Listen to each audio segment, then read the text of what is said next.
Okay, hello everyone. Thank you so much to everyone who joined us in person and those who are joining us on Zoom. And I know we'll have some more fashionably late folks show up. Welcome to our February 2024 Klamath Film member meeting. My name is Kurt Lidke. I'm the board chair, former executive director of Klamath Film. And here is Logan, our brand new executive director. Hi, good to meet all of you. So I'm actively training Logan to take over the organization because my big news is that I'm actually moving to Eugene next month. So I am leaving Klamath. I am not leaving Klamath Film. I want to make it very clear. I'm still going to remain on the board and will still be active, but I am moving away from Klamath Falls here in the near future. So this guy is your point of contact going forward for all things Klamath Film. Tonight, our guest is going to be Justin Zimmerman. He is a Portland-based filmmaker who has been in the Klamath Independent Film Festival many years now. He is also a comics author, and so I brought some of the books that he has had published through Battle Quest Comics. And so we can talk about that. We can talk about filmmaking, talk about why he keeps coming back to Klamath, all that stuff in a little bit. But first, we have a few announcements, and we always want to go through introductions as well with everyone who is joining us. So first of all, it's been a busy 2024. I don't know about everyone else. It's been a really busy 2024 for me so far. We had, well, first of all, we have an event coming up. So every year, Klamath Film, in addition to these member meetings, in addition to the film festival and the film liaison work that we do, we also do screenings throughout the year. So we do public screenings for different events. Sometimes it's a one-off, sometimes it's a showcase of different things. But one that we do every year is a presentation of all of the short films that have been nominated for the Academy Awards. So right before the Academy Awards every year, we show the animated and the live action short films. And the reason for that is everyone has seen the big blockbuster movies that are up for all the big nominations. But if you're a fan of the Oscars and you watch, there's always these short categories that come by and you never get to see them because short films, 40 minutes or less, they almost never get distribution in theaters. A few might get picked up by Netflix or Amazon Prime or something like that. But for the most part, these are incredible films that you normally just don't get to see. So if you watch the Academy Awards, you're like, well, that looks interesting. I wish I could have seen it and known what it was. We always do a showcase of all of the nominated films right beforehand. We try to make it a fun, engaging, interactive event. We'll have a little trivia contest, and the plan tentatively is that we're going to do it right here at the Growler Guys. Last year we did it here, and it went off fantastic. They have a big banquet hall where we'll set up a big screen, a PA system. That way you can get a beer, you can get sandwiches, a pizza, you can have dinner along with the movies. So it'll be $10 to get in or $5 with Klamath Film membership. Membership is only $25 a year. And yes, Lori, I know you paid. We're working on it. I appreciate you following up on it. And we're looking at tentatively Saturday, March 2nd. So it'll be about a 4-hour long program. So maybe like 5 to 9, 6 to 10-ish on Saturday, March 2nd here at Growler Guys. We'll get posters and advertising up here in the very near future. We've run into we want to do it on the 9th, but there was double bookings and issues and all that. So Oscar nominated short films. Every year it is more so than any other category. You get a lot of international films. So there will usually be some subtitle films in there. Short films are always great. And the thing I always like to say about our film festival too is if you really hate a film, wait 5 minutes and there'll be another film to pop at, right? Short films being 40 minutes or less, you get a nice variety of all kinds of different content. So we'll do animated films and we'll do live action films. If we threw in the documentary category too, we'd be here for 8 hours. That's not going to happen. But we'll have a whole block for that. Wayne and Lori are regulars. They've been to that previously, so that they can speak to their experience at it. We could also use volunteers for that if anyone is available. But tentatively, Saturday, March 2nd, right here at Growler Guys for that. We also just had a film shooting here that some of you were gracious enough to be extras in.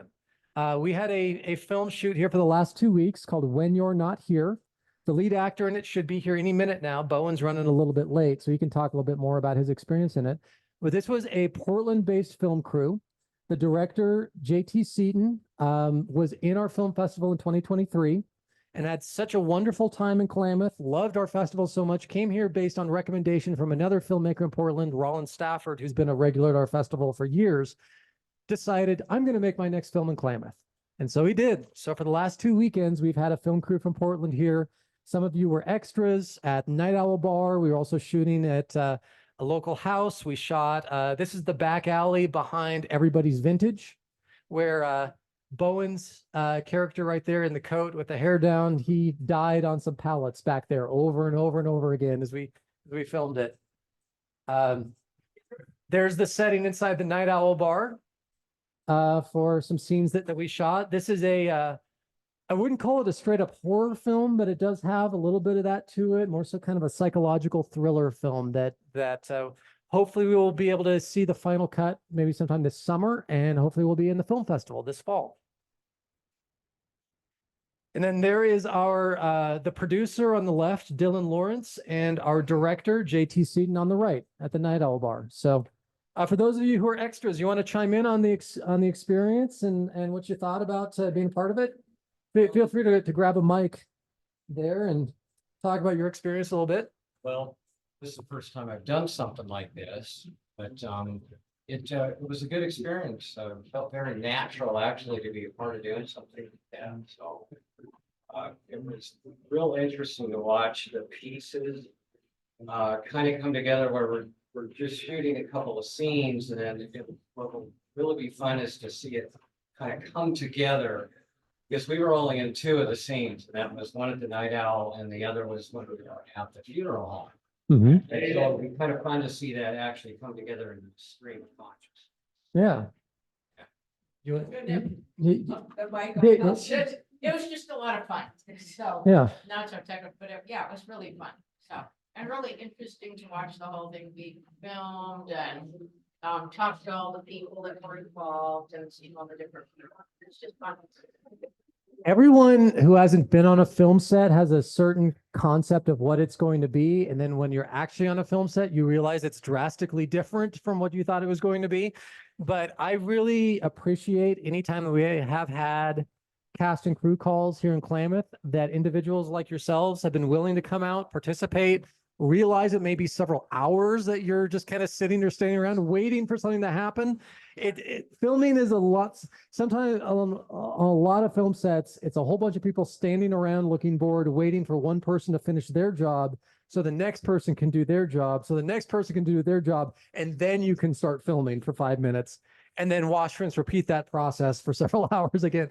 So a film production is not necessarily the glitz and glamour that we all think it is, but it can still be fun. It can still be engaging. And so it was wonderful to get so many local folks here in Klamath involved in the film When You're Not Here. We've been talking with the filmmaker for When You're Not Here, and also the filmmakers of Backseat Driver, which was a feature film that shot here in October. And our plan as of now is that sometime this summer, we're going to get both of those film crews back here to Klamath, and we will do a private screening for yourselves and everyone else in the community that was involved in those films. We'll do a private screening somewhere of those films. And then hopefully they'll be done and ready in time for the film festival in September. So it's all coming together. With that, do keep in mind our Oscar Shorts event coming up next month. And I don't know, is there anything that you want to add, Logan, before we proceed? No, not specifically. I'm Logan Baldwin. I'm the brand new executive director here. I've been working with Klamath Film for like 2 weeks now, and I'm excited to get the ball rolling and you know, hang out. So our guest has already joined us tonight, and so we'll jump into getting to know Justin a little bit more in a little bit. But we always start off these meetings with introductions of everyone who's here. If you are a filmmaker or a creative, or if you have a project that you want to share or talk about, I also would love to know if you want to add on to your introduction, what's the best thing you've seen so far in 2024?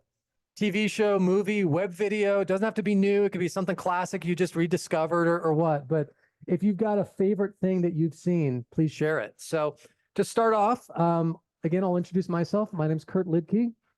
I am a filmmaker. I'm a commercial drone pilot as well.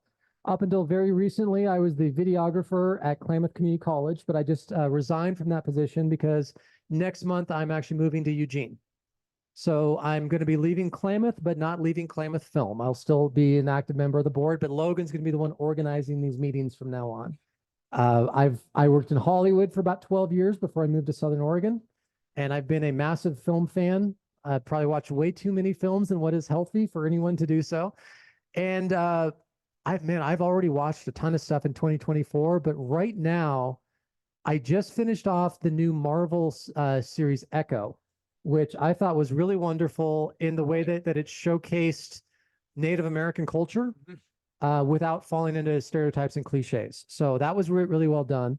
And I got hooked on a series on Netflix that I've been binging for the last 2-3 days called Resident Alien that I did not know about. It stars Alan Tudyk, who's been in a bunch of movies.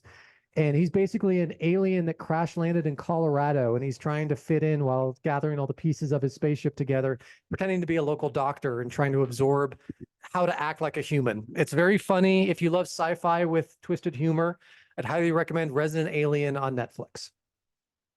Cool. So with that, Logan, introduce yourself. Yep. Once again, Logan Baldwin. I just moved to Klamath from Springfield, Tennessee is where I grew up, just north of Nashville, almost in Kentucky.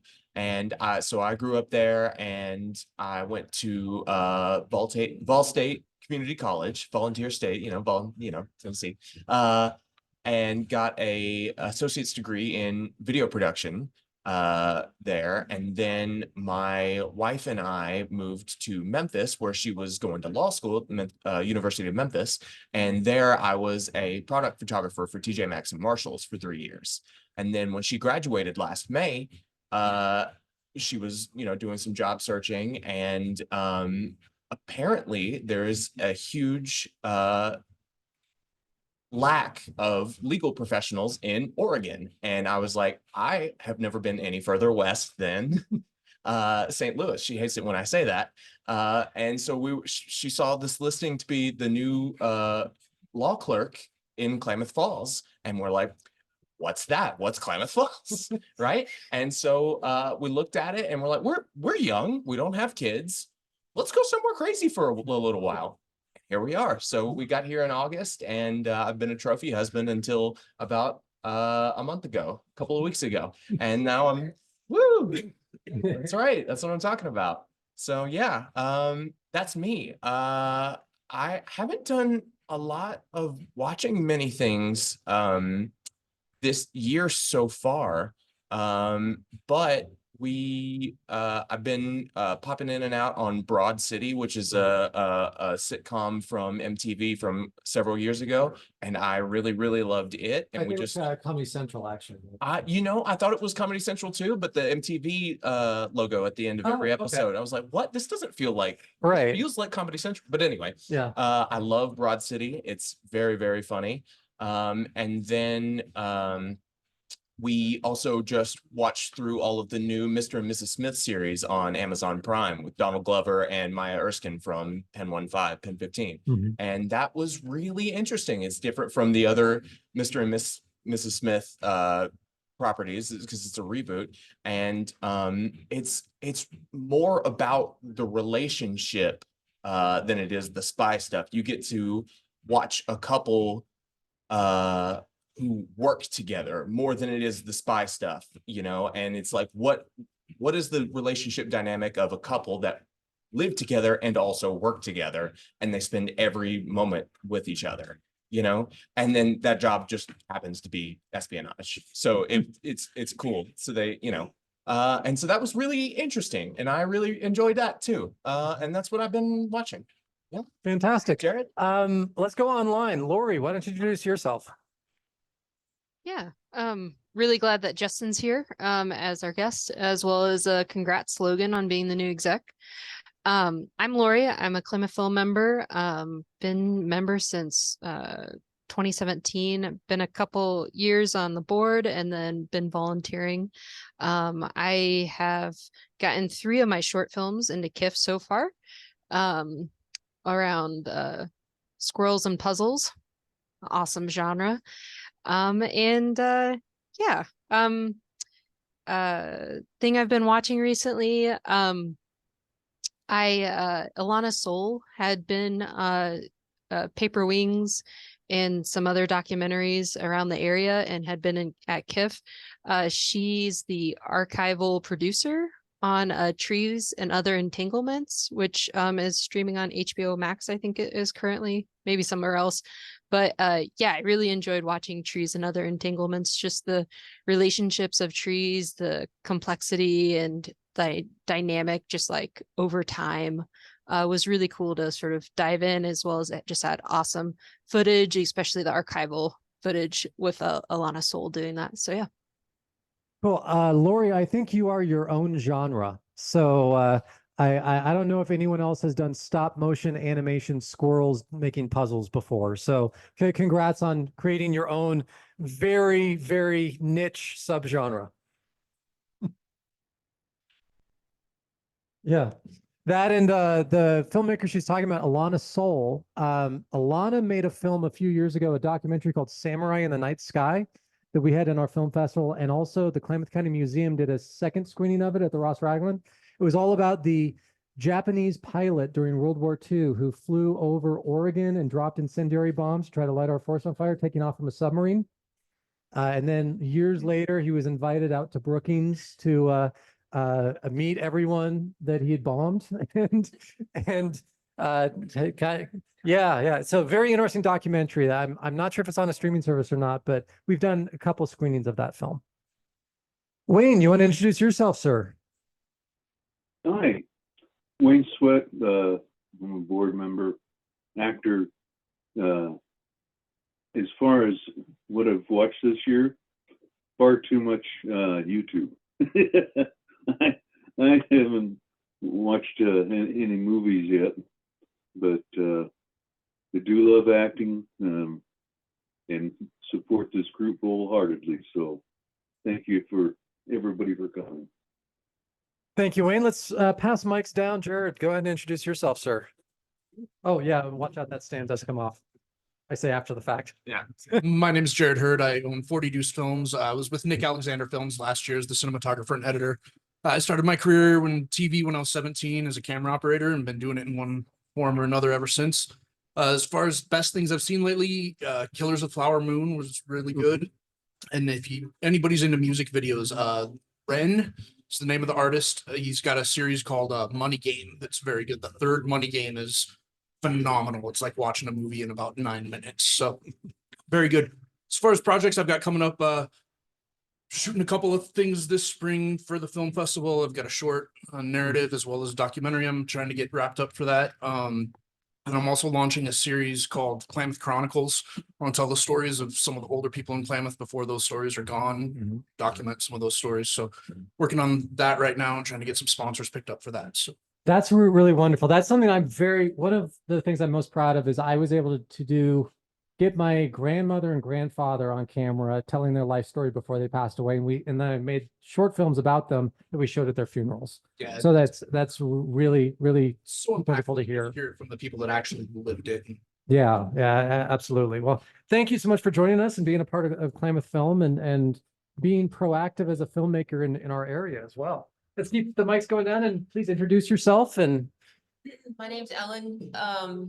I'm pretty new to Klamath Falls. I have been an editor for 25 or 30 years. I got a degree in San Francisco and I'm just recently getting into producing, and the most interesting thing I've seen recently is the Bud Light commercial on the Super Bowl. okay. And I love that commercial. As an editor, are a film editor or newspaper editor or Film, I've done okay. everything, visual effects, commercials, films, everything. Yeah, and so Were you based in LA or where are you I coming know I from? was in San Francisco because Okay.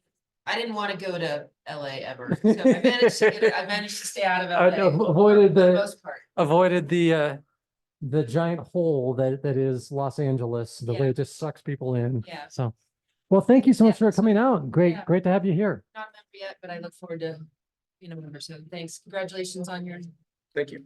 Hi. Didn't even see it was- Yeah. And then let's keep mics going around and introduce yourselves. There's a few mics on the table there. Yeah. My name's John Paul James. Me and my wife, we moved here 5 years ago and we moved back to Seaside. For a year and a half. But we moved here permanent. Was an extra in the last film that we shot. Fun and very interesting. And as far as seeing anything, the other night it was an unsolved mystery on the Navajo reservation. Was it the Office- classic with Robert Stack or the new one they came out with on The new Netflix? one. The new one, okay. And they were actually, the federal officers there spent 15 years documenting and going out to the sites where people were seeing Bigfoot and UFOs. And it's those usual mysteries where you never really get a good chunk of film. You'll get a little blurry in this.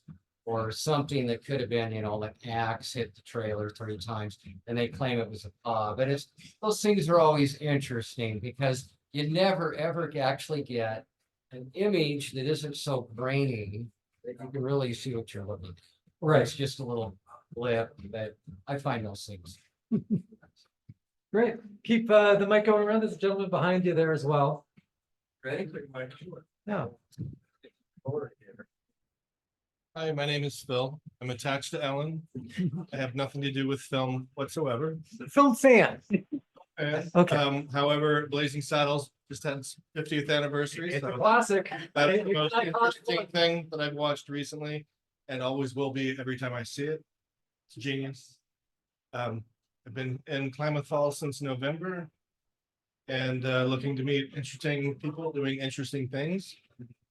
I've just ordered a pizza. It should be here in a minute. And if it makes me interesting to you. Great. we're friends. Well, thank you so much for coming out. We greatly appreciate you being here and we hope to see you more often at these meetings. We'll talk about upcoming film productions that are happening in the area, how you can be involved, upcoming events, of course, our film festival. We teach a summer film camp for youth as well. If you have kids that are in middle school or high school, that's 100% grant funded, completely free. We do screenings throughout the year. So we try to stay active out here. So, yeah. I'm Alice and James, the other half of them, so probably the better half. But as I said, we actually bought houses in Klamath, we house and moved here permanently now. And kind of just have a lot of free time, decided to be extras in the film. That was lots of fun. And decided it would be really fun to get involved. Sounds interesting. As far as what I'm watching right now, I'm actually reviewing some of the short submissions. And that's been really interesting. Some very, very talented and very creative ideas. So that's been a lot of fun. And looking forward to helping kind of wherever. Pretty easy going and whatever comes up. So. Well, thank you, Alice. And thank you both of you for being our screeners. That does remind me, we are in film submission season. Our film festival is in September, but we accept submissions February 1st through June 1st. And our festival is the only one around that exclusively shows made in Oregon films. And so we will get by the end of June, somewhere between probably 80 to 120 films that folks like Alice and Logan and myself sit and watch every single one of them, score them, average out those scores. And then it's a multi-tiered judging process to then determine what gets into the festival and then who wins our awards. Our guest tonight has actually won second place at our film festival for a film he made, a music video he made a couple of years ago. So with that, sir, if you could introduce yourself. Yep, I'm Aaron Wood. I go by Arlo. I'm a musician here in town. And I'm participating in the film group a little bit, mostly because we like to be screeners. So I'm a screener this year as well.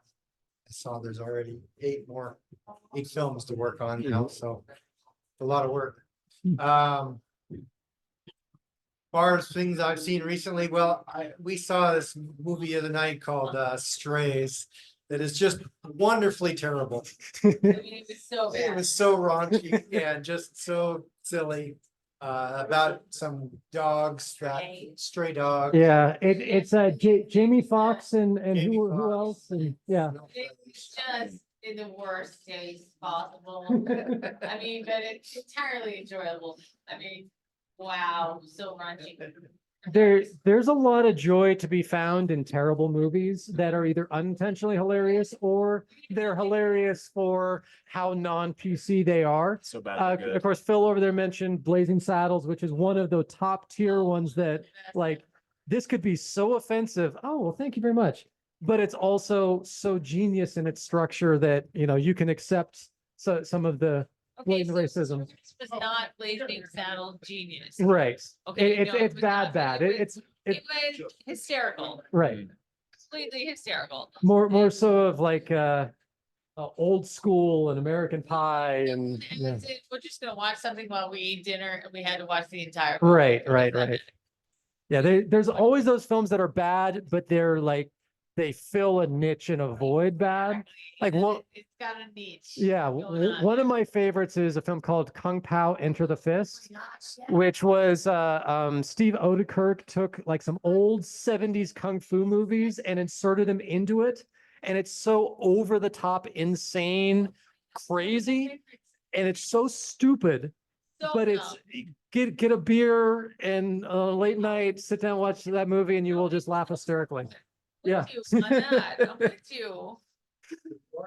Hi, my name is Melanie. I am Arlo's woman, and yeah, we love movies, and we did the screening last year, and we're here this year, and love it. Thank you. As far as watching, we watch very poor movies, obviously. We love them dearly. Yes.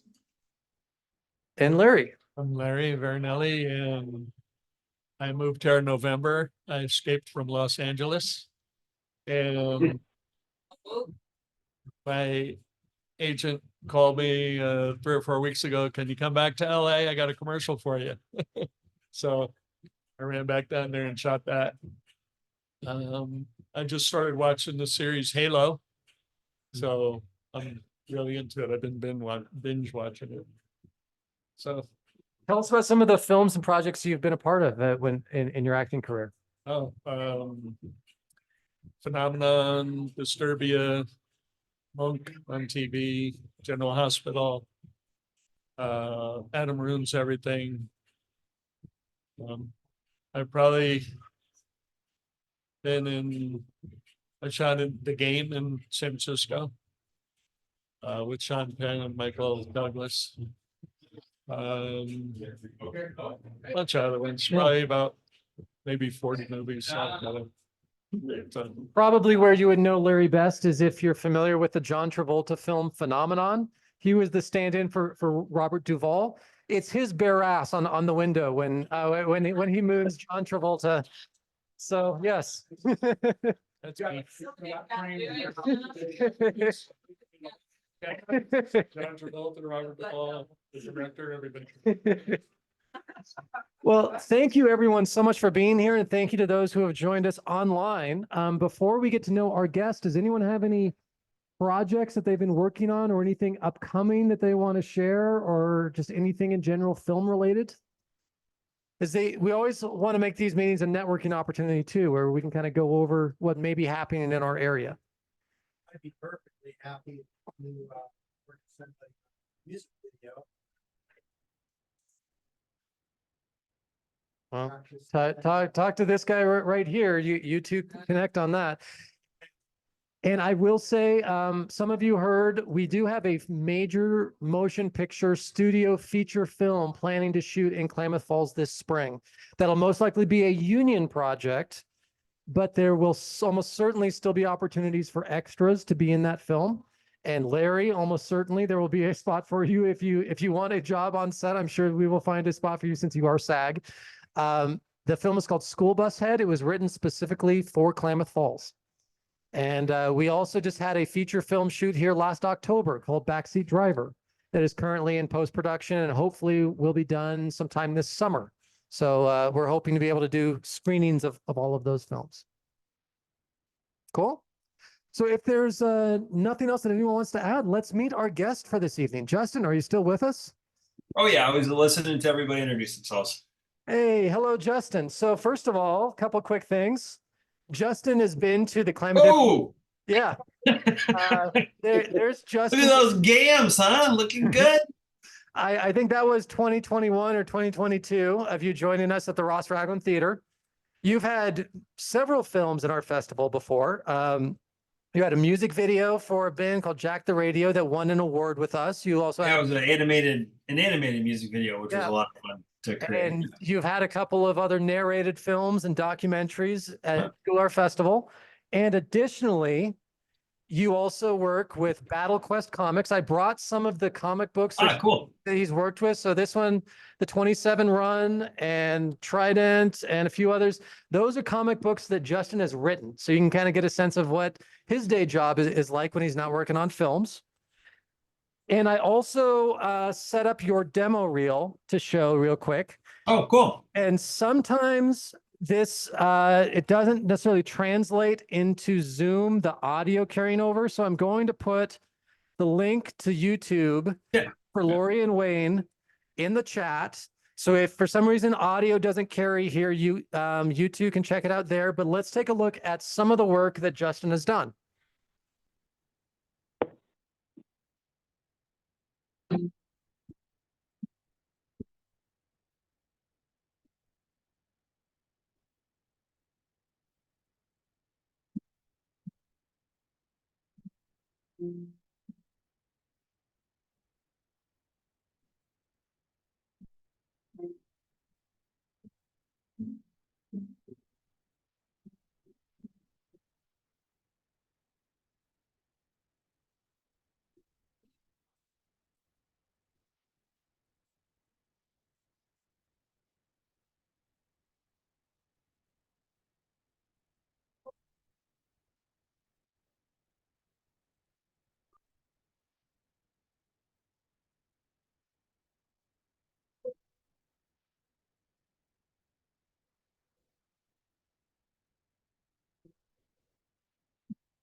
Cool.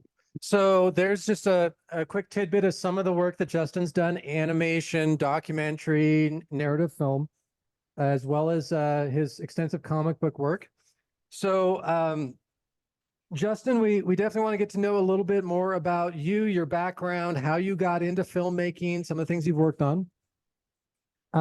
And Justin also should say, no stranger to Klamath. He actually came down here last summer and was one of our featured speakers at the Klamath Comic-Con, which was a brutal 105 degrees and everything melted and broke. But he bared with us while we endured the single hottest day of the year and handing out like hundreds of pounds of bags of ice to everyone, just hoping no one suffers from heat stroke.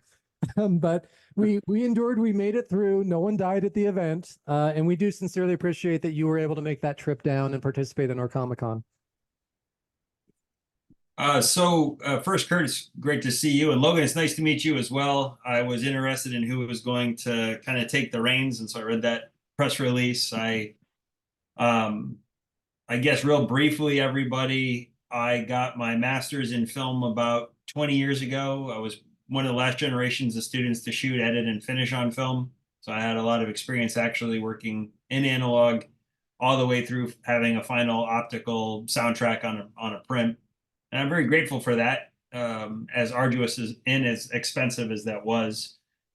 Before that, I was English major, creative writing and Renaissance literature mostly, and I also played a ton of music. So I spent a lot of time in studios and doing a lot of analog and then to digital work in the studio.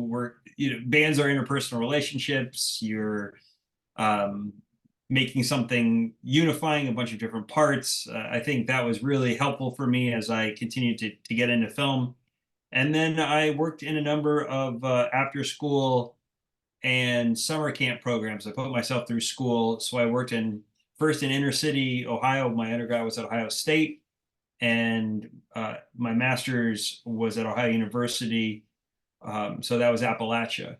And after I graduated and I started working in films and started teaching as well, I was a caseworker for a number of years.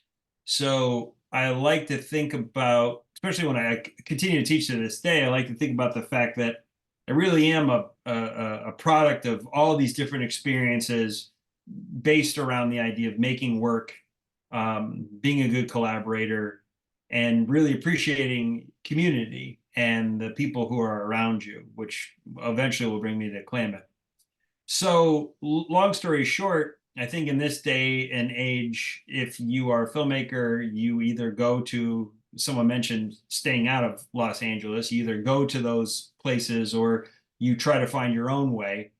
Oregon is sadly one of the, Oregon is the only state that does not have an MFA program in film, which is a travesty. And, you know, I've worked with and taught at Linfield. I was the executive director of the McMinnville Film Festival for a bit, and worked a lot with Linfield. I've taught at Lewis and Clark. I've taught at Pacific University. I've taught at Portland State.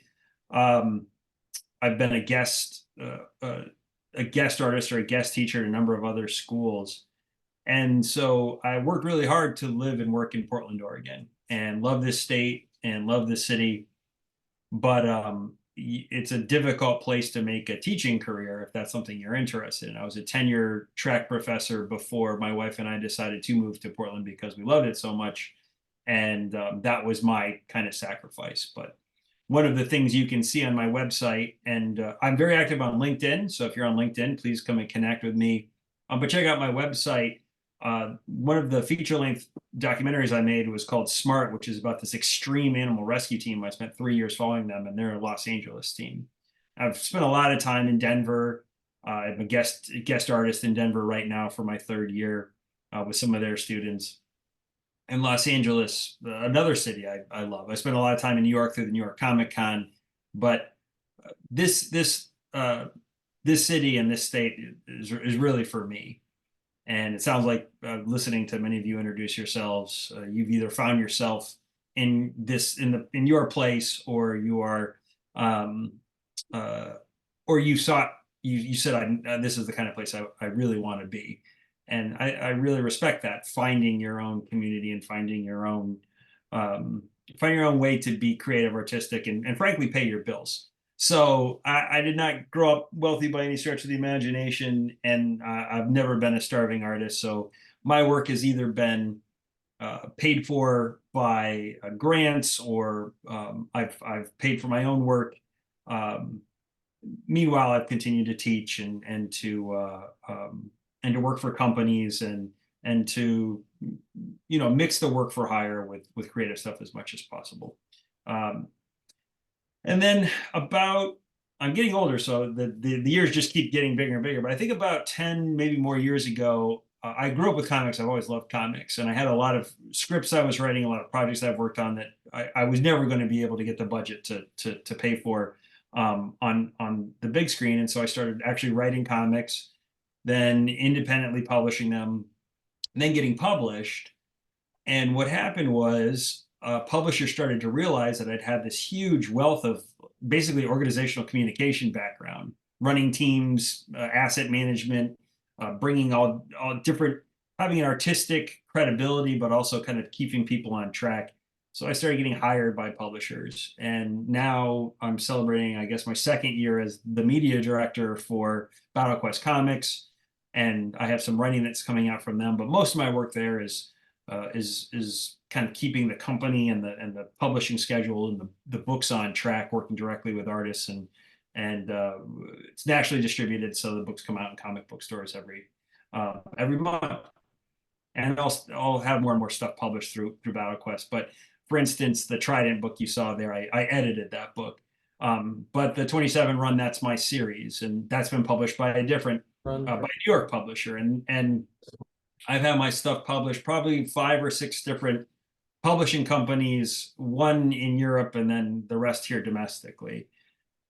And that's 20 years. The thing that brought me to Klamath was, you know, I am a huge fan of the film festival experience, and not because you can win awards, though they're cool. To me, the way to see your work is on the big screen, and the way to see your work is on the big screen with an unforgiving audience that doesn't really, hopefully, know much about you at all. The work speaks for itself, and you sit and you listen to the people around you, and they ask you questions. But when I teach, I often we do critique sessions, and the first rule is if your work is being critiqued, you cannot say anything, or else you fail that lesson, because you don't have to take someone's advice, but you've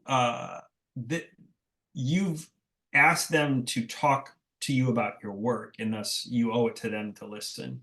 Like, no one's going to be sitting at the end of their life at their hospital bed, staring at the white lights of the ceiling going, oh, I wish I could have seen one more of my friend's student films. Like, no, you're going to be like, I wish I could have any moment back but that. So time is the greatest gift we have. You ask somebody to spend their time with your work, then you listen. So you get to see your work, hopefully projected well, hopefully sounding solid, and you get to just experience that. And you could be one person with you, or it could be a packed crowd, but regardless, it's that moment that I really feel is special. And so I make sure that submitting to film festivals and being part of film festival world is not only something that's I hold dear, but I make sure my students of every stripe participate as well. And it's also great too, because as Kurt knows and Logan knows, you set up your film, you set up your posters, you set up your bios, you set up your stills, and then your behind the scenes stuff. You're basically making a little press kit. And if you're a student, you're contextualizing your work. That's a great mode for that. So Klamath, I thought, was really special because it is a regional Oregon based, and I think Northern California too, if I remember correctly. We do accept films from bordering Northern California is right there. Like, we would be total jerks if we said or Alturas couldn't be a part of our festival. So Modoc, Siskiyou counties, we allow those in too. Yeah, and I think that's really special. And then I love going to that community, and I love seeing communities that are kind of figuring out. I think every community is figuring out what it is. Portland certainly is, but I'm a big fan of Eastern Oregon Film Festival out in La Grande. I'm a big fan of the West Sound Film Festival up in Bremerton. And so when I talk to my students who are like, oh, we're going to submit to Sundance, or we're going to submit to SXSW, or we're going to submit to Telluride, you have a 0.0001% chance of getting. I've had one film in my life in Sundance. I've had one film in my life in SXSW. And that might be it. But I always, part of their assignment is to find film festivals that you can drive to. Because again, I'd rather go to Klamath Film Festival, where I am, where the work is looked at legitimately by a group of people who are excited that it's there, than go to a place where you're just basically a number in a gigantic sea of money and time. And I'll add the Gig Harbor Film Festival is one of my favorite film festivals in the world as well. Like, I have these shining stars, and they're a big part when I finish something that I'm very, very proud of. I'm like day one, I submit to each one of those.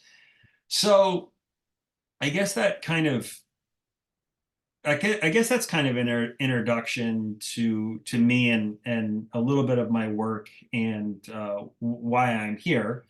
And I didn't know if my experience or what I'm kind of working on or my methodology might be of interest to any of you, but I am a resolutely honest and straightforward person, and I am happy to answer any questions you got.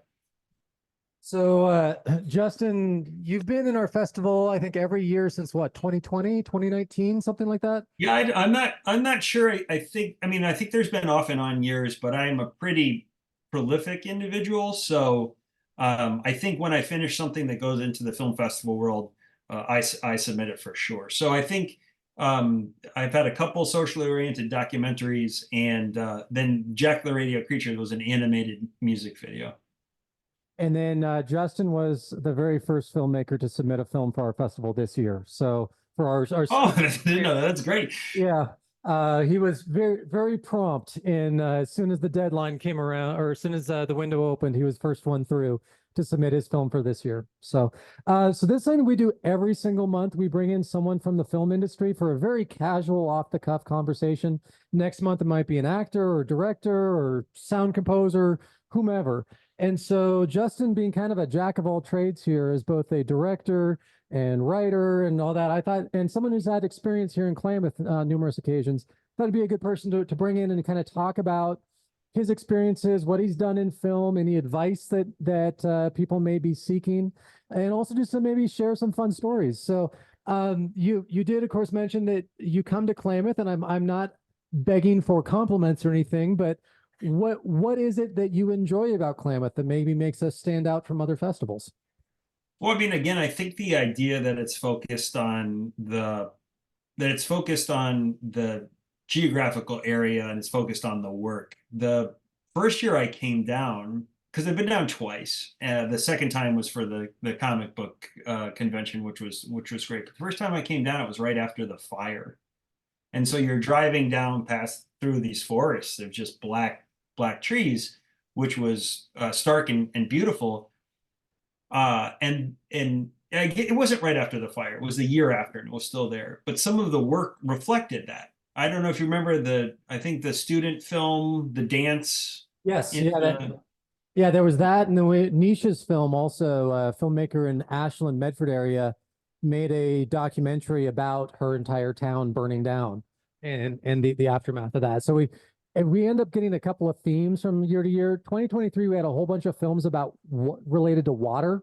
You know, with the dams being removed on Klamath River, we had several documentaries and also some narrative films surrounding water.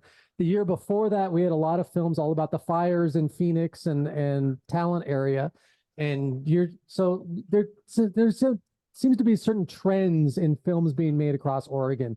And it's not any kind of coordination, it's kind of whatever people are inspired to do. Inevitably, some people touch on similar topics that we always have come up from year to year. And so Justin's seen that firsthand. Yeah, so that's interesting to me. I mean, I think now I've been in over 200 film festivals, and I have been in film festivals that are like one of the speakers will go in and out. I've been in film festivals where the lantern's half as bright as it should be. Sometimes those are the greatest experiences, because once you finish something, you've just got to let it go, and then like a child, it has to go into the world by itself and do its thing. But I love that fine art center. I love the food trucks. I love everything looks and sounds great. The guests that come in are always fantastic. The questions are cool.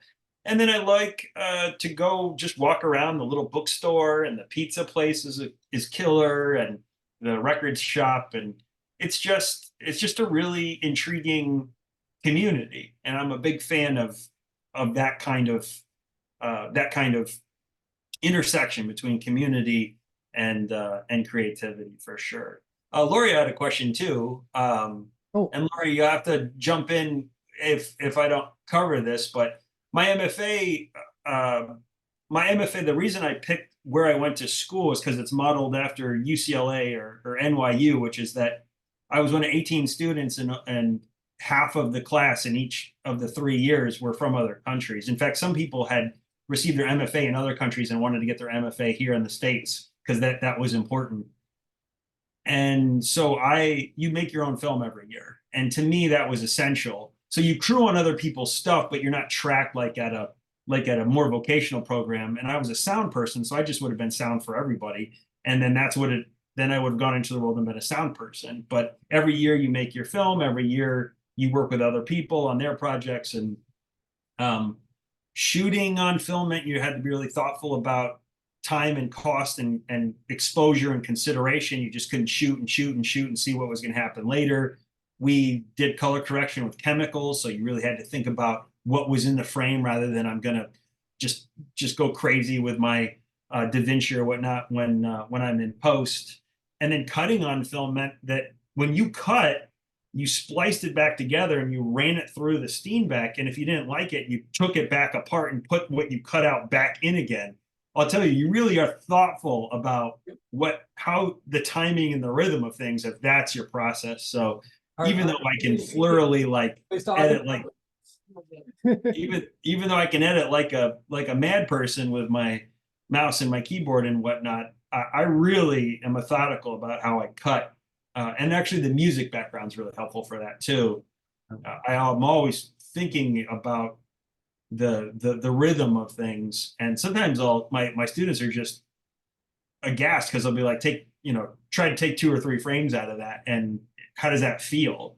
So thinking about that, and you don't really get a sense of that unless it's projected too, which is another reason why like having film festivals are so important, because it could feel perfect on this tiny little screen or even on your 24 or your 27-inch monitors or whatnot. But when it's up there on the big screen, my God, it's a completely different world. And you don't have a lot of opportunities with that outside of film festivals. One of our newer members here was a film editor for many years. And so as soon as you were talking about that, I was like, man, she must be having some PTSD from you talking about the physical process of actually cutting film and gluing it together.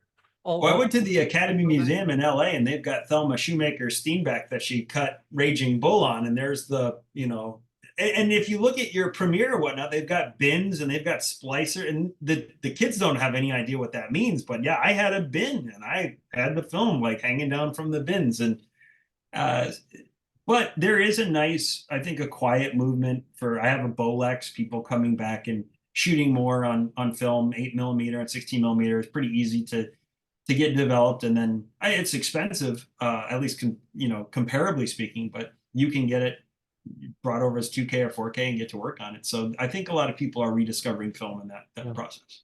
It is interesting. I grew up in the era with multiple VHS decks and having the dials to go frame by frame, copying from one VHS to the other. That was how I initially learned. But it is interesting, to your point. A little over a decade ago, I was in Hollywood using cinema cameras that at the time cost $50,000. And today they're on eBay for $100, because even though they're great cameras, they take incredible footage. No one wants to work with physical film anymore, except with a handful of people, Christopher Nolan, Tarantino. And outside of that, no one wants to deal with the actual physical film because it's so much more convenient to work in Final Cut or Premiere. We our students at Denver, the Denver School of the Arts is part of the Denver Public Schools. They have a fine arts school, but we just got a series of Blackmagic kits, and they're 12K, and you can't even record, even though it's still an HD world. Like anybody who says it's not has no idea what I mean. It is still an HD 1080p world in terms of 95% of what anybody's actually going to encounter. But on these 12K cameras, you can't even shoot 1080p anymore. The lowest resolution it'll accept is 4K. So that's why you go to Costco and get those gigantic 17 terabyte, but again, it's the same principle. Can you tell a story? I shot a documentary. I want to know where these $100 cinema cameras are, because it's the Bolexes alone are so, especially the reflex ones, and the right lenses are so expensive. But I shot a documentary all on Bolex. It's called The Other Border, and we screened it with you in Klamath. And it was 8 minutes long, and it was so intensive and so wonderful that it screened all over the country. And the number one question I was asked was, what computer program did you use to make it look like that? I was like, I exposed with a light meter and I cranked that thing. And that's the computer program I used. It was filmed through a gate. And so I think anything that's distinctive or new or unique, they're tools. It's how you use the tools that you have, and the reason that you use the tools that you have if at all possible, to find the things that only you can show, to find the stories that only you can tell, and then building a record of work so you're ready to tell them. So maybe the collector's market has reemerged and those cameras are no longer available, but Oh yeah, yes. I want every single link to those $100 cameras because I'm on it. for a time there on eBay, I could find the cameras I used to work on selling for less than 1% of what they cost at the time that they were acquired. Yeah, yeah. So does anyone have questions? By all means, don't let me hog this conversation. If anyone has a question for Justin, feel free to grab a mic and chime in. Wait, make sure you're speaking to a mic though. Okay, when you put something like this together, this is the Trident Ariella. You come up with story, and I suppose you make like a storyboard, but what I was curious about is when the artists begin to do the individual renditions Panels? for you. Yeah. How often do you change story sometimes to fit the paintings? Or do you go back and tell the artist, this isn't gonna work, it has to look this way? It all depends on the project. Is it a creator-owned project? Is it and then what's the level of participation for the publisher itself? So in this case, you know, there's a script, then there's thumbs, then there's pencils, then there's inks, then there's colors, then there's letters, then there's revisions, et cetera, et cetera. And so there's a real process there. It's not, and I don't think there's any project that I've worked on where there isn't some aspect of that process in place. Just like in any kind of production, benchmarks, for lack of a better term. And there are conversations that occur, and who makes the final decisions just based on who ultimately owns the project. But you hope that there is a real conversation about what is strongest for the story, for the characters, for the project itself as you go along.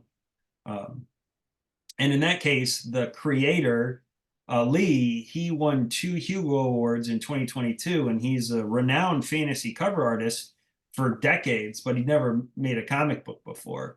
And Melissa Spandry is somebody that we found in Italy, and she is an incredible illustrator. She's also a karate instructor. And so he writes the script, which then gets edited. Then that becomes, and then he kind of thumbs out how he wants the pages to go. She actually does the pencils and the inks, and then he comes in and colors them. So there's a less of a back and forth on that one than in some other projects where you could have a writer, a penciler, an inker, a colorist, and a letterer all be in different parts of the world, and each page goes all the way around the world. But yeah, it's a process for sure. We should also say we had someone come in a little bit late after introductions. John, do you want to grab a mic and quickly introduce yourself?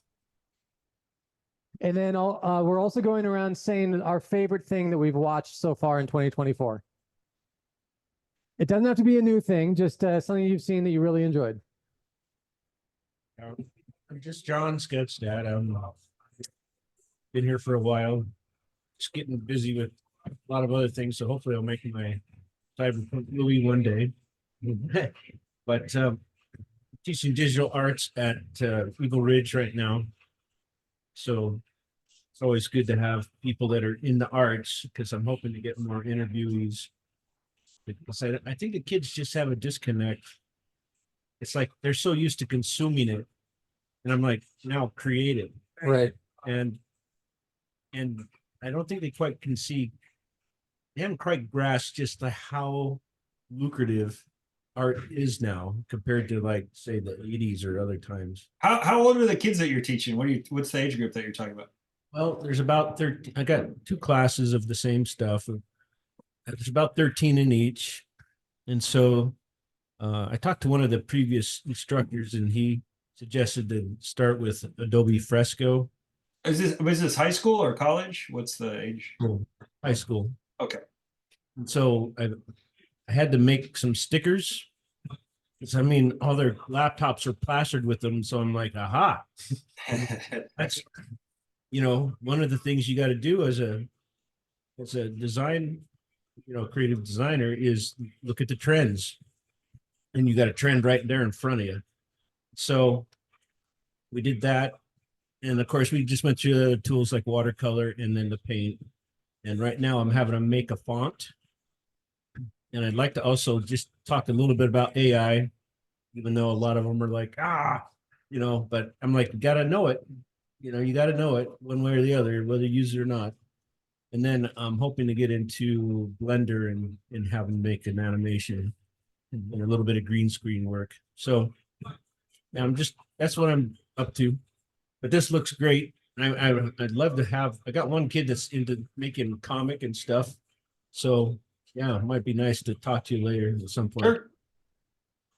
And then do you have a favorite thing you've watched this year? Favorite thing? Well,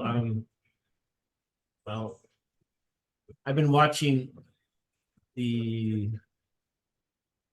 True Detective again. Oh, Mhm. The one with Jodie Foster. Right. It's getting better, It kind of reminds me of let's see, they did one with Dan Simmons, the one with in the Mhm. Arctic. Right. What was that series? They also had one with George Takei that was Mhm. Japanese internment, but it was and I'm forgetting the name of it. Anyways, Dan Simmons is the author that did like the Hyperion series and other things, but he also wrote this one about the Arctic, and it kind of reminds me of that. It's like a mix of that and almost like the Thing a little Mhm. bit, Anyways, I haven't been able to watch a lot, so I really can't comment much more. Well, thank you, John, for being here. We appreciate it. And John, I put my LinkedIn it's on my website, which Kurt can give you, and I put my LinkedIn in here too. And so you can reach out to me through that, and I'm happy to continue the conversation for sure.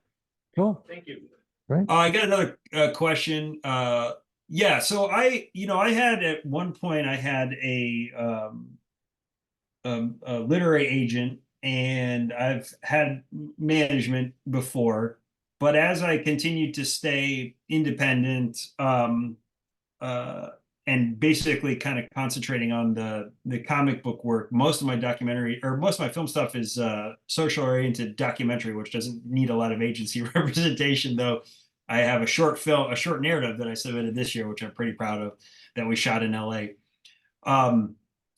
But it's very important that to me that my contracts are 100% sound, especially because so much of my work I own. So in the comic book world, I have publisher agreements, but I own my IP. And a lot of publishers don't do that, and a lot of people don't push for that. But that's always been really important to me, which is why I'll die poor but satisfied. Because no one can take my work and do anything with it without my permission unless it's work for hire. So having a reputable entertainment lawyer who understands the independent and not so independent world of comics and films, and who cares about me as an individual, was essential to me. I found someone who's been remarkable to work with for years, and I'll pay the insane hourly rate for a lawyer if it means that I will not have to worry about anything years down the line. Like that's preemptive. Preemptively something that I'm excited to do, and I appreciate the fact that he's got my back. So yeah, I'll never sign a contract or do a contract without my entertainment lawyer kind of going through it very specifically, and that includes people I've worked with for years. It's an essential part of business, and unfortunately, a lot of the comic book world and a lot of the film world is predicated on lies and deceit and promises of I know somebody. It's disgusting and it's reprehensible, and that's why so many people get taken advantage of. So, in my small way, I am very, very, very much against that, and that's a big part of my teaching as well. Just yesterday, actually, I did about an hour-long lecture on women in the silent film era and the prominent role they played before the studio system became entrenched along gender roles. And in the conversation, it came up asking about how does anyone become successful in LA? And I just kind of laughed and said, luck. Because the reality is, one of my favorite sayings is that the streets of Los Angeles are paved with the crushed dreams of the young and naive. It is a meat grinder where everyone thinks you can move to LA and ... famous. And that ... there's a whole lot that goes into that. beyond just, and luck plays probably a bigger role than anything else in terms of the difference between someone being a waitress and someone being Margot Robbie. Like it's not just talent, because there's thousands of talented people there. It is really a crapshoot, and people get their dreams crushed by the meat grinder that is Hollywood all the time. Anyone who's been in the industry, you have horror stories from it. Well, I think one of the things that I try to teach against is the idea that some kind of weird golden hand has to come down from the sky and say, like, you've made it. The average age of somebody to direct their first feature is 40. So we have this dumb idea that these young, and you do see this from time to time, these young, it's largely white men who make some thesis film in college and then get a deal and get to make their Hollywood thing. And there's enough of that still exists that we forget that it's about work, and it's about showing up, and it's about being collaborative, and it's about, I mean, luck is the idea of when something comes along, you're ready for it. Mhm. So, it's about you and what kind of person you are as much as anything else. But yeah, I mean, I think everybody loves the idea of making comics, and everybody loves the idea of making films. But if you've done either, you know that it's insane work. And no one will ever understand how much work it truly is. But there's something magical about being able to build your own world. But the reminder is sometimes when you build your own world, the real world pushes back. So you have a kind of a responsibility there. And yeah, if it's something you choose to do, then my hope is that you do it with dignity and with a sense of responsibility, first and foremost. And The thick skin. joy, the creativity, the magic of it, that's not for you. That's for someone who's encountering that thing. I'm already on to the next one. It also requires a lot of thick skin and being able to get past a lot of personal insults and degrading things that may happen to you at no fault of your own, and try to move on. Anyone else? Jared, looks like you had a question. Yeah, I was just wondering if you could talk about your casting process. Excuse me.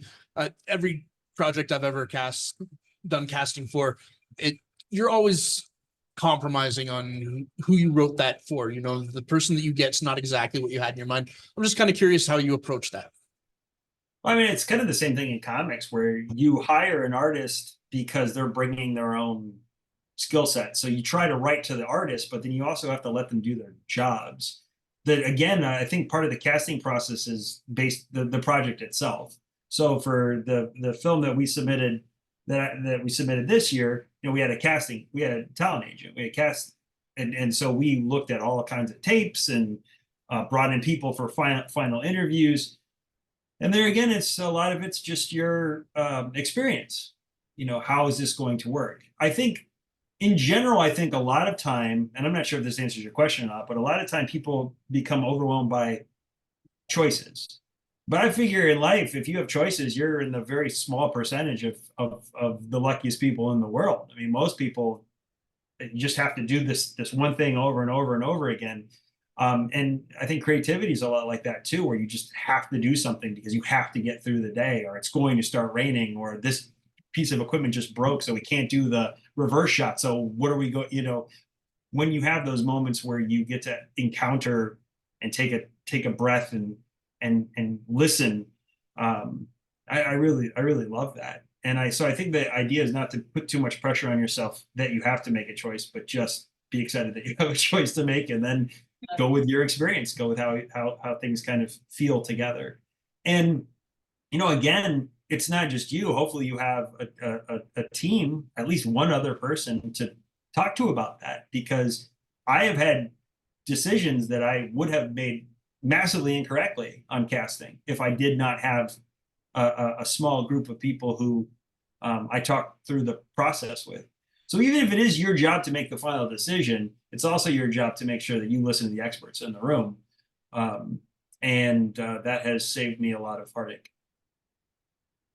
Anyone else have questions for Justin at this time? Otherwise, it's just him and me BSing about stuff. Yeah, grab the mic. Which I think is interesting because you come from the film land, you know, and you've seen, like, I've seen sort of the way that digital has come up and become like the great democratizer, in my opinion. Because on the one hand, there is Hollywood, and I think Hollywood, it's 75% nepotism and maybe 10% luck, and the rest is, you know, Cocaine. Yes, the rest is cocaine. yeah. But I mean, I absolutely love how nowadays, I mean, for better or worse, social media influencers are media stars. I mean, you know, they're like, they're huge, and I love digital media and the way that it's made, filmmaking and creativity accessible to people that it was just not accessible to before, you know, like, I have a friend who's publishing a book on Amazon. Mm. You know, 10 years ago, you couldn't publish your own book. Right. You didn't have a platform. And now we have platforms for, anybody can do anything with whatever. And it doesn't mean they're gonna, you know, make any money at it, but but the tools are there, like you were talking about earlier, you know, they're just tools to express our creativity. It doesn't matter whether it's, you know, a hammer or an axe or whatever. I've loved watching the way that digital has come along and made it possible for people to do this stuff. Editing particularly has been crazy. I mean, It's filmmaking. so much easier now than it was back in the day with physical Crazy. film, right? Yeah, So much easier. yeah, yeah. I mean, I think what's interesting to me, because everybody's got a hot take on everything, but much like AI and everything else in the world, like these tools, these things change, and we just kind of see how they fit into society. We're talking about reading. I think John was talking about reading. Reading for students has had as a leisure activity, as learning activity, has had a nosedive since 2007. 2007, of course, when the cell phones become your pocket, you know, connector to the rest of the world, except for graphic novels. So for a long time, people thought graphic novels were disposable garbage. Now they might be the single most important literacy tool that we have for the young. And why are they disposable garbage? They're words and they're pictures. I have no idea. That's a great melding to me. If you have a picture, it's art. If you have words, it's art. You put them together, it's trash. So things change, but I think the way that people encounter the world is remarkably similar. I think one of the greatest movies ever made was Hoop Dreams, which was shot on Super VHS camcorders. And there's a Criterion Collection version of the Super VHS camcorder Hoop Dreams, which was digital. Or even Deliverance was shot. They brought the editing equipment to the river and they were shooting that. They were like exposing that and they were shooting that as they went. So that was kind of a mobile movie, long before anybody was really thinking about that. The idea of being able to make something has always been accessible, at least on some level. And now it's easier to put something together that maybe feels a little bit more professional and get it to at least on a platform that other people could see. But like you said, like how do you get butts in a seat in a film festival? How do you get people to watch your link? How do you get somebody to subscribe to you? Well, you have to make something good. Even like flash in the pan stuff, someone can be famous for Andy Warhol's 15 minutes or whatnot, but then what? What's your career? What's your path forward? Everybody was so excited about The Creator, and I was too, because it had incredible visuals for a fraction of the cost because they use these cameras, blah, blah, blah, blah, blah. It was the worst script ever written. I think my middle schoolers could write a better script than that. The opening of the movie, I'm gonna rant. The opening of the movie, the guy who has been undercover infiltrating this group, who has a wife and a kid, is like, "Stop the attack! I'm the infiltrator of this group." And his wife walks in. And you're like, why? There's like the whole premise of the movie is based on someone dumb enough to say that out loud, yelling while his family is there. But, you know, again, people are excited about the opportunity to tell a story. It's my hope that they have a story worth telling. And to me, that is as relevant. Someone in Klamath or someone in Appalachian, Ohio, or somebody in I spent some time in Memphis and Nashville, and then northern Mississippi. Like someone in any community that is medium or small or tiny or whatever has as much right to a great story as somebody in Hollywood. And I think hopefully that's the great unifier. We'll get more personal stories. But all the digital democratization, and I haven't seen a lot of barriers being broken societally, and I think that's too bad. If you want to talk about old archaic formats, you mentioned Hoop Dreams. I have that film on Laserdisc. There you go. Oh, yeah. On Laserdisc. Yeah, I have a whole Laserdisc film collection. So very archaic, old, well past its prime technology, but I still love it. Anyone else have questions or comments that they want to throw out to Justin here? If not, then it's just he and I chatting about stuff, and I've had plenty of opportunities to talk to this guy. Yeah, give me one more and then I'll get out of your hair. If there's anything else that's burning on anybody's mind. Well, one thing that we should note too is not only have you had films in our festival, but Justin also serves as a mentor for a lot of film students, and we've had student films that he worked with the student filmmakers that ended up in our film festival as well. So that's another nice connection with this guy not only making his own projects, but also sharing his knowledge with the next generation. I think teaching is very important to me, and I just simply think about the fact that I didn't know anybody like me when I was growing up. So I didn't know anybody who made comics. I didn't know anybody who made films. My parents still have no idea what I do for a living.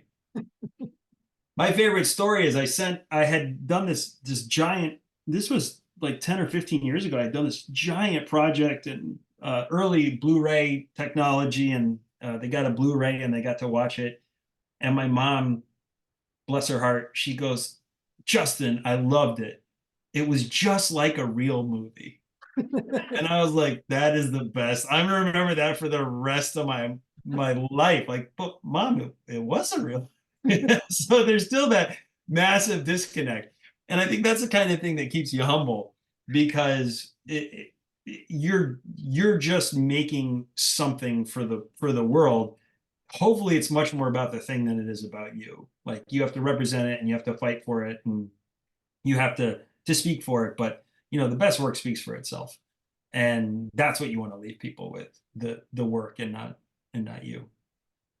On that note, do you have any sort of advice that you want to share based on your experiences, or for aspiring filmmakers or people looking to get into the industry in some way or just improve on their talents?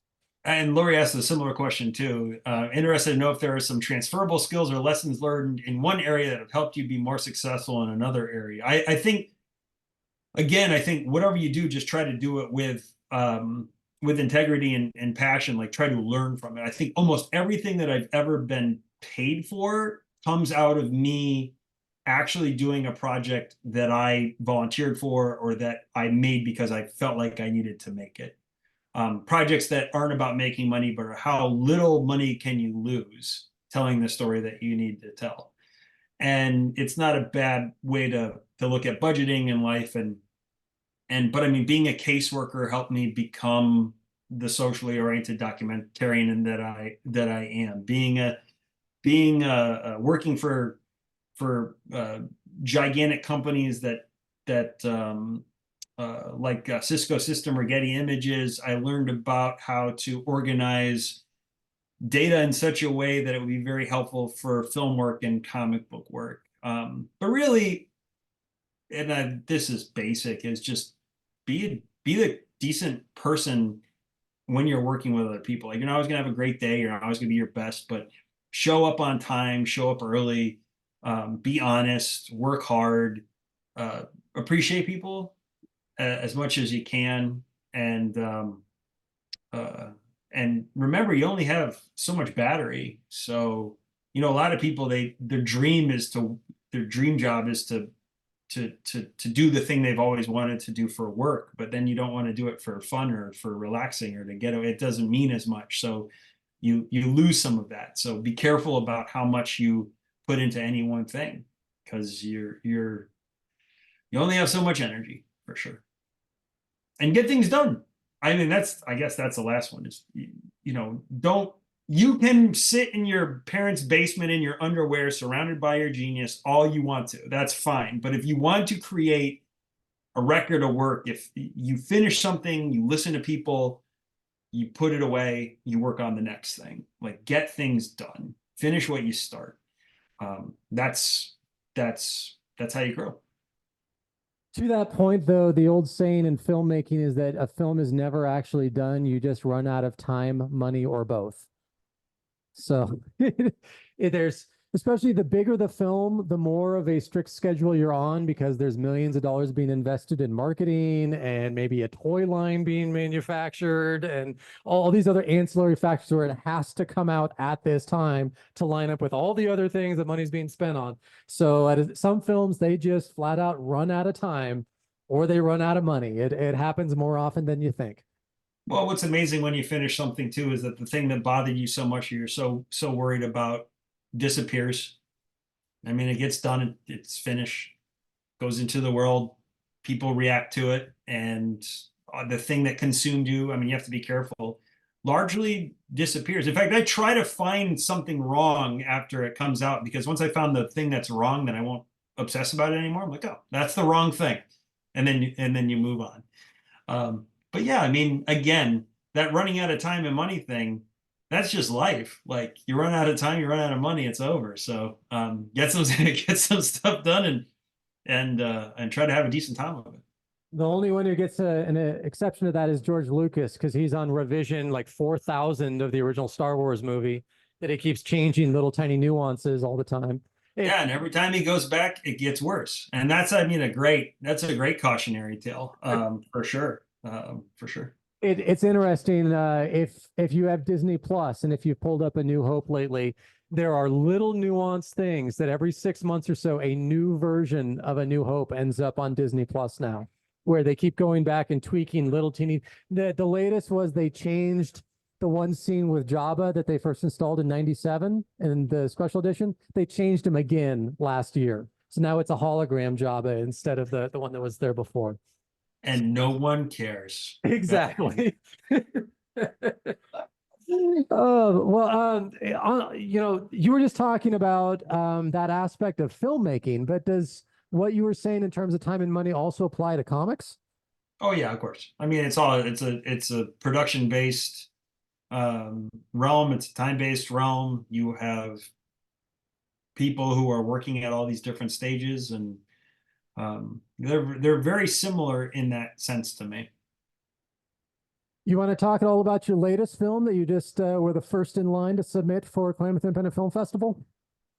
Well, it sounds like some people are actually maybe going to watch it, so I want to be fair. They might not enjoy it, or I might ruin that experience for them. But it's a 14-minute narrative. There was one little shot in the reel that you saw there that you might remember. See, this proves that I walk the walk, because I literally will not say anything about it. Well, I hope you enjoy it, and I think it's interesting.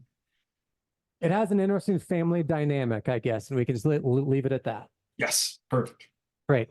Well, we always want to make sure before we end these things that everyone gets a chance to speak. And I know we did introductions, but not a lot of folks have had questions, but I still want to be able to go around and give everyone a chance to either ask a final question or any final thoughts before we call it a night. And again, Justin, thank you so much for joining us here. Oh, thank you. And thank you, Lori, for the questions too. They were great. Yeah, thank you, Lori, for chiming in the chat. That's wonderful. Wayne, do you have any final thoughts or a question that you want to ask? No, just a comment. Really appreciate you joining us tonight, Justin, and it's good to hear what you had to offer. Well, thank you. I appreciate it. Lori, do you have another question you want to throw out before we call it a night? Yeah, I just want to be real big thank you to Justin. It's been great to hear your answers and your perspectives, and I've really appreciated that. I am wondering, you did mention about how, like, if you do something for work, you might not want to do it for fun. So I guess, is film and comics still fun for you, or what do you enjoy non-work time? If you'd like to answer that. Oh no, I mean, I think one of the reasons why I work in different realms is because I just am a product driven person. So like I can take something to this point and then I can leave it alone and then go to the next thing. And one of the things I like to do, film festivals help out with this, is to travel and go to different communities and meet different kind of people. But as you probably guess, I'm not really super good at vacations, so I like to have like a mission. And again, film festivals are kind of a great way to go into the world and interact with different people and see different parts of the world. I'll go to Paris, France next month with a film, which I'm really excited about, with a documentary. And I wouldn't just go except for this, but because I'm going for this, I will then spread out and do all kinds of neat things around it. So, but I think if you are a creative person and you have a passion for making things, I think you honestly have to be careful about how much you put into work versus the things that you really want to do. I know a lot of people who have incredible ideas and are incredible artists who just simply hung it up because it's so much time and energy and they'd rather just work. And then I found other people who are incredibly creative, incredibly talented, who use those skills and work so much that they never want to do anything personal with that ever again. I'm no judge, so how people want to live their life is up to them. But it's definitely something that I'm wary of as a creative individual. Another side of that, Justin, would be people who still have a creative story to tell, but no one gives them an opportunity in the industry anymore. That's where we get one-hit wonders in the music industry. And well, I mean, again, what do you need an opportunity for? Like that I guess that's what I'm saying is the opportunity is if you have a budget and you have time and you find some people and you can go to school or you can go to local public access, or you can find people around you or spend all your time on YouTube looking stuff up and go make your thing. And it doesn't have to be perfect, but there's nobody stopping you. And again, like I guess maybe that's easy to, I want to be careful. It doesn't sound like condescending, but I put in the work and I've done a terrible job so I could save the money so I could make the thing that I wanted to make. And I've, not taken a vacation or not bought a new car or this or that because I felt like I needed to make something. Like it's up to people to determine what's most important for them. great. Let's go around and give everyone a chance to either ask a final question or a final thought. Larry, let's start with you over here. If you want to grab a mic. I don't have any questions, but it was really interesting to hear your story. And thanks for coming out. Thanks for having me. Appreciate it. John? Sorry, I'm coming in a little late, but it's really great hearing everything you shared. It's really gives me hope for the next generation and everybody, and even us, because I think it's easy to get bogged down, like you say, and sometimes people get burned out. So it's nice to be able to, keep the hope, I think, a little bit, even if it is a lot of work. I think it's still, hopefully it's worth it. You know what I'm saying? We this next generation and the following one, we've left them a raw deal. So I feel like it's the least we could do to try to give them some communication tools and some interpersonal relationship tools, because they've got a lot of work ahead. I'll also say it is the most tolerant, in terms of most technologically savvy. So I think there's a lot to look forward to there, for sure. But yeah, they're little bastards. Don't get me wrong, but I do. What are some of your most important things that you found along the way that in your creative, is it making your contacts or learning the craft? I know. Learning the craft. I mean, I think contacts come from being a reputable person. I know people love networking and talking, and this is probably the most I've talked to outside of like Zoom meetings for my work, the most I've talked about my work in years. This is not something I tend to do, but I work constantly because, and I have a network of people in both the comic book and the film world. If somebody says, I want this person, or I need this kind of person, or then I'll just be like, here's 3 people. They all have my highest recommendation. Ask them about their budget and their timeline, and it's instantaneous. But that doesn't come out of like people telling me how cool they are. That comes out of like them having reputable work and then me actually having worked with them before. So What it's have all you about found to be like your most important things that you did along the way to get to where you're at? I think just finish what I start, make things become part of the conversation. Again, coming back to film festivals, part of the conversation. So important, so rare. Thank you. So Also, that's a two-way street. As someone who organizes a film festival, we sincerely appreciate filmmakers who not only make the trek to attend Klamath, because we recognize you may only have 5 minutes of screen time over the course of 3 days, but we feel a lot of pressure to make sure that the presentation is proper and that you feel heard, because we recognize that for your 5 minutes, you're investing gas money, hotels, food, and time to make Klamath a place that is worth your time too. So I can't speak to every film festival, but I know at Klamath, we take it very seriously, making sure that we are properly honoring your work, knowing the investment that you're making in us. So with that, Alice and John. Yeah, thank you for speaking tonight, and I hope you enjoy your trip to Paris. We've spent a lot of time in Europe, and I've always loved going over there. So get some rest while you're over there. thank you. Rest always leads to something new in the mind. Correct. You got to recharge the battery. It's 100% true. Thank you. Phil, way in the back there. You got it. Hey there. How was that pizza? I'm about to have some dinner myself. Did you want to chime in with anything, or are you all good? Okay, just checking and making sure. Okay. Over here, any final thoughts or comments or question? No, I did. Okay, no problem. For being here. Thank you. No. Appreciate all the insights. Thanks for your time. No problem. And then Logan. Yeah, I did have a question actually. During your reel that we watched earlier, there was a shot of some very cool monster practical effects. Oh yeah, so that was yes. Sorry, go ahead. Ask your question. No, I was just gonna ask what that project was and what the process of making that was. It a suit? What? Tell me all about it. Look awesome.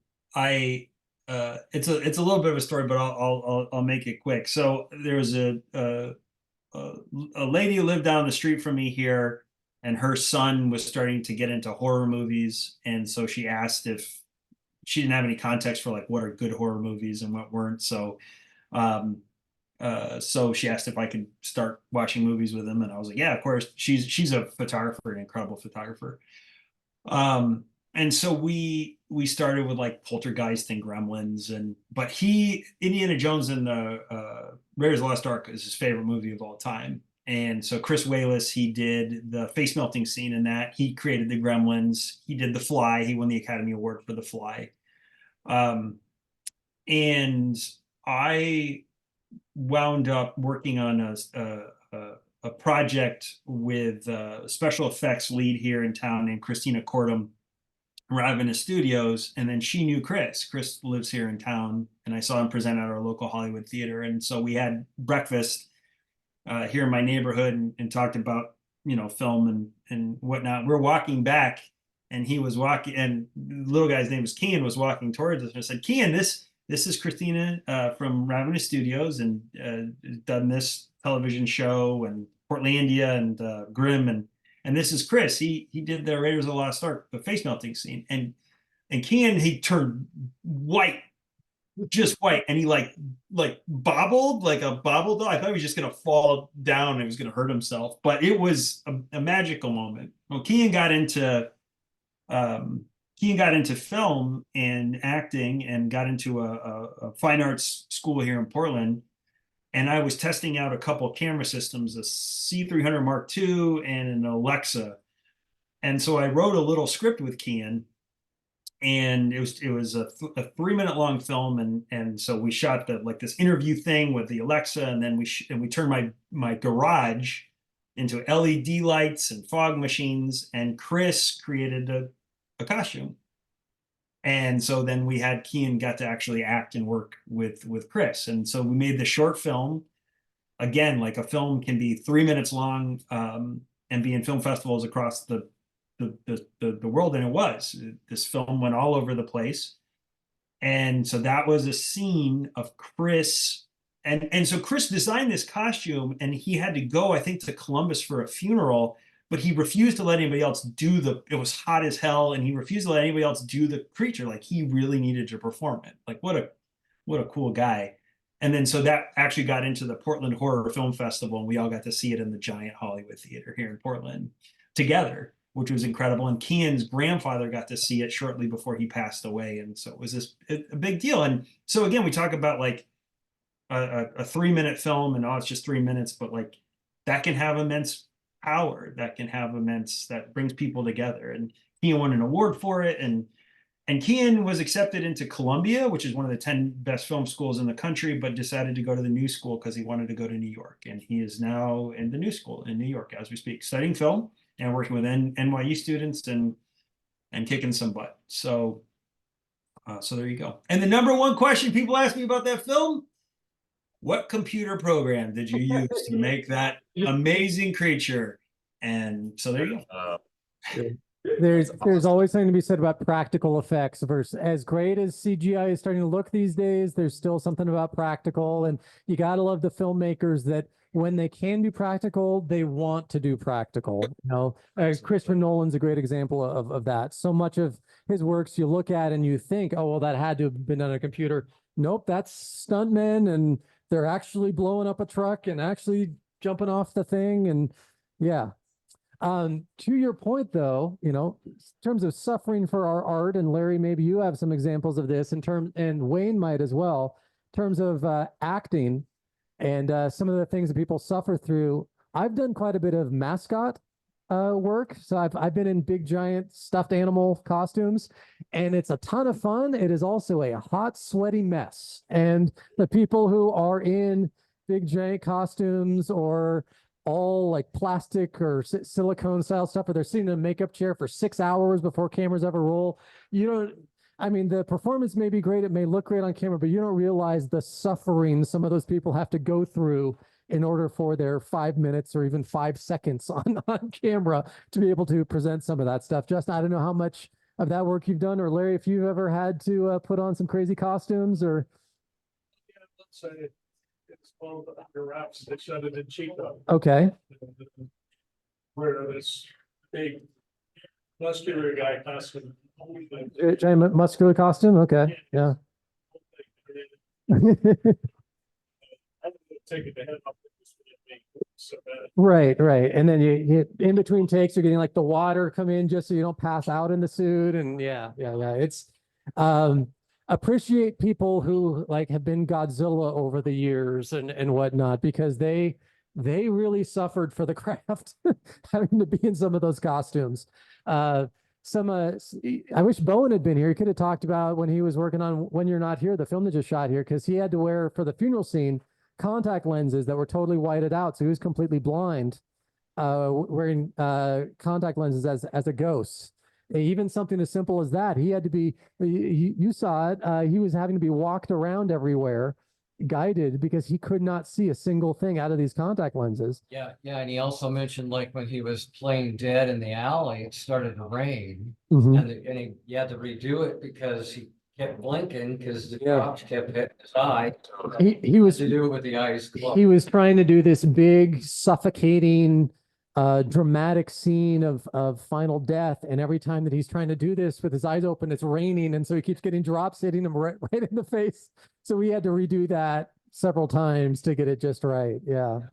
But so next time you watch a film where it's some guy in some big giant costume, just have a heart for their performance, because the other thing that people don't realize, and Larry, you know this from that muscle suit, the more extensive the costume is, the more you have to compensate with your movements, because the suit or the makeup absorbs a lot of your emotions, and actually you have to do it more over the top just for it to come across, right? Yeah. I don't know, Justin, with any of your films, well, the soldier film, the guy was in the LARPing thing with all the medieval gear, but in Oh yeah, there's a reason why I'm behind the camera. yeah. That's my preferred place. Yeah, you get to tell people, hey, get in that big hot sweaty thing and don't pass out. Well, that's not exactly how I communicate with people I work with, but yeah, I mean, it's part of the again, part of your job is to make sure people feel as comfortable to do their work as possible. And it's just a great example of somebody who was insistent on making sure that that performance worked the way that they imagined it to work. And those are the kind of people you want to surround yourself with.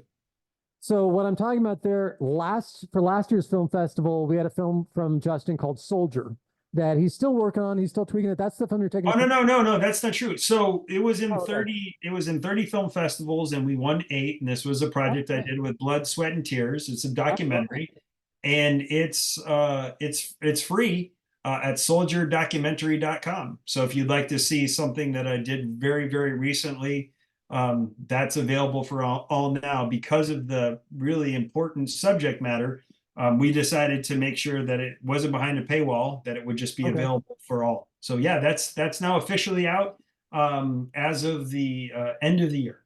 I thought that maybe you were still doing the GoFundMe campaign or something like that to tweak it. But that's a documentary he made about an individual who was in the military, came back home with PTSD, and seeing how he's coping and dealing with, reconnecting in society after his military experience overseas. So it's called Soldier Documentary, you said, .com? Yeah, soldierdocumentary.com. You can check it out. Okay, great. There's some scenes in there where he's in like medieval gear, doing the whole like LARPing thing, battling people. Well, it's the way that one of the ways that he's translated his service into life while he does kind of grapple with PTSD is he's part of a European sport, which is very different from LARPing. They actually have full armor and dulled swords and dull axes, and they go into a stockade, and there are rules, and they beat the shit out of each other. And when you fall down, you're out. And it's called Boohurt, and it's a European sport, and it's just started to take off here. But he leads his team, which is renowned across the world, with the idea that iron sharpens iron, because both pieces have to be weak. You pick yourself up, you pick up your teammates, you pick up the other opposing team, and you lead with love while he is in this very extreme physical sport. So it was a context that I found pretty interesting. So yeah, the trailer is on my website, but the full film is available online for free now. And it's 22 minutes exactly. 22 is the number of service people who take their own lives every day in this country. And so the film is form and function is about the veterans and PTSD and suicide prevention. But trauma is not exclusively in the veteran population. So it's about trauma and how we deal with it as people, ultimately speaking. There are several other projects you've worked on that people can find on your website, Bricker Down Productions. But are there any other film projects you've worked on you're particularly proud of that you want to highlight and give people some insight for where they might be able to check things out? No, just feel free to take a look at the work, and everybody's got my contact now. So if you have any questions, please let me know. Cool. Well, Justin, the floor is yours. If you have any final advice or final thoughts that you want to share with our group before we call it a night. No, I appreciate the time and appreciate being interested in the work, and you have a really cool community and a really cool film festival. So keep it up. Justin, thank you so much for joining us. We so sincerely appreciate your time and all of your insights.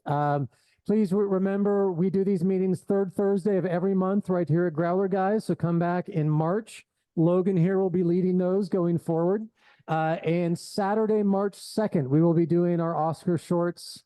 TBD on exact details, but right here at Growler Guys in the banquet hall, we will be showing the animated and live action nominated short films. So a week before the Oscars, and we'll even have some giveaways and fun little trivia contests and stuff like that. So come on back out here to Growler Guys on March 2nd and join us for that. TBD, probably 5 or 6 o'clock. That way everyone can get drinks and dinner and enjoy films while they're having all of that. So we did that here last year. We had about 80 people show up. It was packed. It was wonderful. We all had a great time. So we don't get to pick the films, of course. That's the Academy. So don't blame us if a film goes way over your head. It's being avant-garde, or it's so traumatizing that thankfully there'll be an adjacent bar to get a drink to cope with whatever sort of trauma we may endure from this year's nominated short films. So thank you, everyone. With that, we will be back here third Thursday next month. And thank you, Justin. Hopefully we will be seeing you again at the Klamath Independent Film Festival. You all take care. Stay safe. Thank you, Justin. Thank you, everybody, for being here. Good night, all.